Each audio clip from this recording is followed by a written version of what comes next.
हमारे खून में, हमारे जिस्म में यूरिक एसिड का पाया जाना। बेसिकली जब भी यूरिक एसिड की रिपोर्ट करवाई जाती है तो हमारे ब्लड से सैंपल लिया जाता है और उस ब्लड में यूरिक एसिड की मिकदार को नोट किया जाता है और वो मिकदार रिपोर्ट पे शो होती है। तो इसे यूरिक एसिड की रिपोर्ट कहते हैं। यूरिक का मतलब है पेशाब, एसिड का मतलब है तेजाब, यानी कि पेशाबी मवाद या पेशाब, तेजाबी पेशाब। ये वो पेशाब है, पेशाब की मिकदार है जिसने जिस्म से बाहर पेशाब के जरिए खारिज होना होता है, लेकिन वो बजाय खारिज होने के वो खून के अंदर ही दोबारा रिसाइकिल हो जाता है।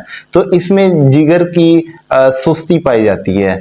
जिगर गुर्दे एक दूसरे के मतहत हैं। जिगर मेन हेड है, गुर्दा उसका असिस्टेंट है, गुर्दा उसका जूनियर है। जब सीनियर या जिगर सुस्त होता है तो जिस्म में एसिडिटी, तेजाबियत के मसाइल बढ़ना शुरू हो जाते हैं, क्योंकि एसिडिटी, तेजाबियत को अगर हल करना है तो जिगर का एक्टिव होना जरूरी है, और जब जिगर एक्टिव होता है तो गुर्दे भी ऑटोमेटिक सुस्त हो जाते हैं। लिहाजा जब जिगर गुर्दे सुस्त होते हैं, इससे मुराद ये है कि जिस्म में तेजाबी मवाद बढ़ता जाता है। यूरिक एसिड जिसका मतलब पेशाब, तेजाबी पेशाब तेजाबी चीज है, और ये तेजाबी चीज गुर्दों की सुस्ती की वजह से बजाय बॉडी से बाहर फ्लश आउट होने की बजाय वो खून के अंदर ही रिसाइकल हो जाता है, जिससे अब खून हमारा पूरे जिस्म में सर्कुलेशन करता है। तो जब खून सर्कुलेशन करता है तो खून के अंदर जब गंदा मवाद होगा ये भी ऑटोमेटिक पूरे जिस्म में सर्कुलेशन करता है। अब जब ये तेजाबी खून हमारे पूरे जिस्म में सर्कुलेशन करता हुआ जोड़ों में से गुजरता है तो जोड़ों में खला होता है। इस जोड़ों के खला में आके, जोड़ों के खला में जोड़ों के खला में आके जोड़ों को नुकसान देता है, जोड़ों की लेस को खुश करता है, ड्राई करता है।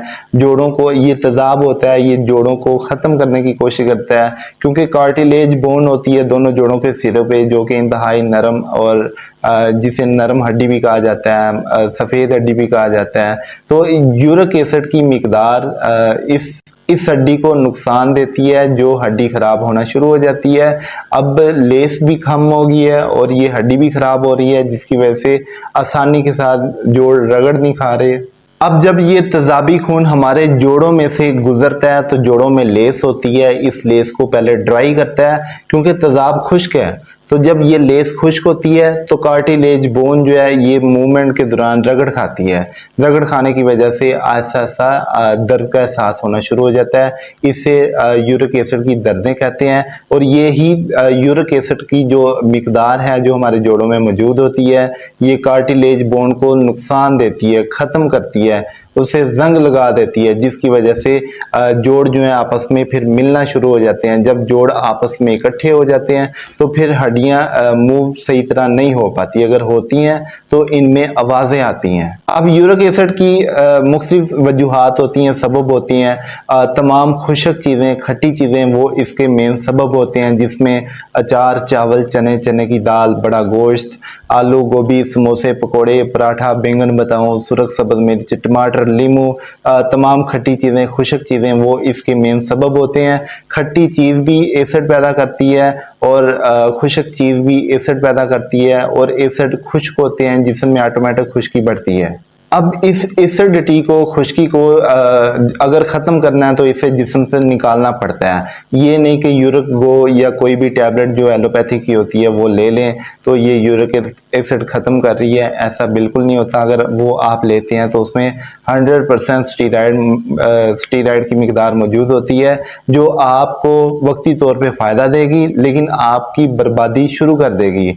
पहले आपका शायद मर्ज नहीं है लेकिन अब वो मर्ज में मुब्तला करती जाएगी, क्योंकि स्टीराइड दवाई वो होती है जो जिस्म में जो वेनें होती हैं, जो दिमाग तक दर्द का एहसास लेके आती हैं, वो उसे सुन कर देती हैं। तो जब वो सुन होती हैं तो मरीज पहले से ज्यादा वर्क करता है, जिससे हड्डियां ज्यादा रगड़ खाती हैं, और पहले से ज्यादा वो खाता है, वही खाता है जो तेजाबी मवाद पहले खाया होता है, जिससे मरीज दिन ब दिन मौत के मुंह की तरफ जा रहा होता है। लिहाजा इस कंडीशन में मैं आपको किसी भी अच्छे हर्बलिस्ट से मुआयना करवाने का ही मशवरा दूंगा, क्योंकि हर्बलिस्ट वो वाहद पर्सनैलिटी है जो आपकी बॉडी को समझते हैं, आपकी बॉडी को समझ के तबीयत के मुताबिक दवाई और ग़िज़ा का इंतखाब करेंगे।